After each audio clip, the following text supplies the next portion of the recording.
Hello everyone. Hi Carla 2020. First of all, thank you WIFTI International for hosting this conversation. Thank you Susan Liddy for inviting me to participate in the book. I'm really honored to be part of this conversation today.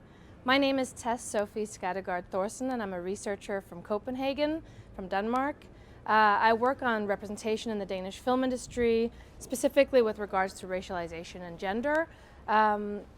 And my chapter in Susan Liddy's book is called Gendered Representation in Danish Film. My research in general looks at the way that the Danish film industry represents various minority groups. I look at it as an intersectional question. So I look at how the Danish film industry thinks about representation, thinks about diversity, thinks about inclusion, thinks about questions of difference and equality in the Danish film industry from the very early idea stages of making a film and until the red carpet stages. So my work really looks at sort of all the different stages of production and at which points during these stages questions about difference and representation come up. For my presentation today, I have 3 points or 3 main takeaways from my research that I've brought with me from the article that you can read in Susan Liddy's book. And those 3 main points or main takeaways are 1, do not trust numbers. 2, diversity and inclusion aren't always enough. And 3, always think in terms of intersectionality. So my point number 1 for today is do not trust numbers. That's a really counterintuitive thing for a researcher to say. I get that. So maybe we could talk about it with a little bit of a modification. Instead of saying do not trust numbers, maybe just question or think critically about the numbers that we use to talk about equality and gender in the Danish film industry or in the film industries in general. So the first takeaway about do not trust numbers is really born out of the theme of the chapter that I wrote, which centers on the way that the Danish film industry so far has been talking about gender and thinking about difference through numbers up until this point. One instance that I write about is how the Danish Film Institute, which subsidizes the Danish film industry in different ways through grants, has done studies to try and figure out what kind of inequalities are at play in their granting for women and men.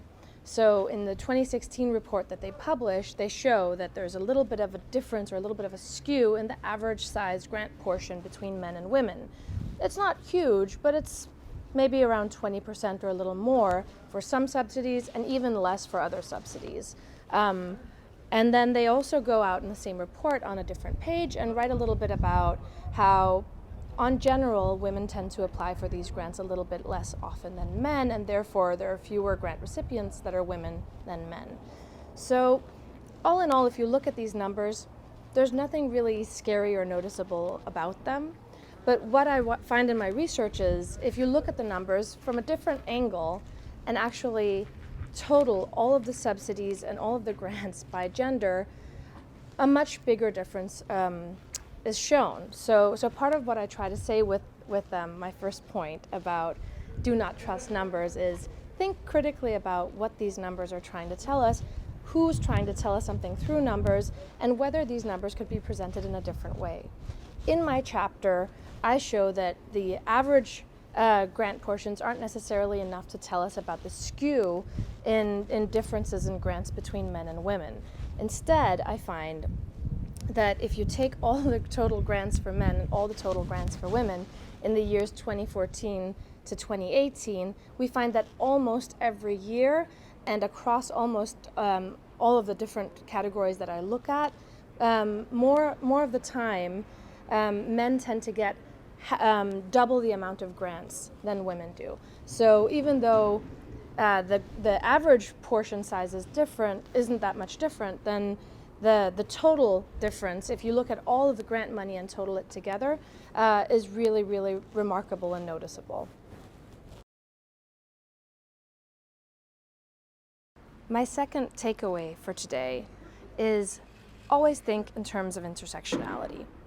So the researcher Kimberly Crenshaw introduces us to the term intersectionality as a way of really thinking about oppression across multiple axes instead of thinking of it in terms of one category at a time.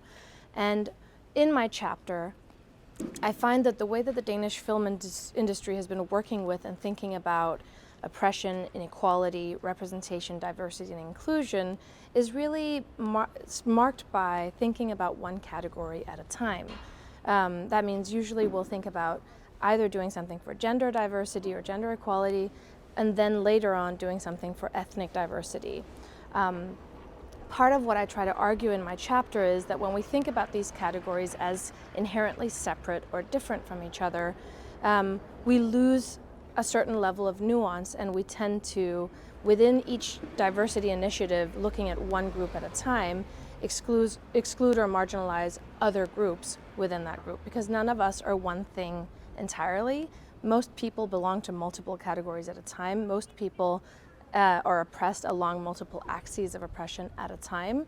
And if we think of it only one thing at a time, we tend to forget the people who are most vulnerable or who are most marginalized within each of these categories that we're working with. So that's takeaway number 2. Always think in terms of intersectionality. My final takeaway of the day, number 3, is diversity and inclusion aren't enough.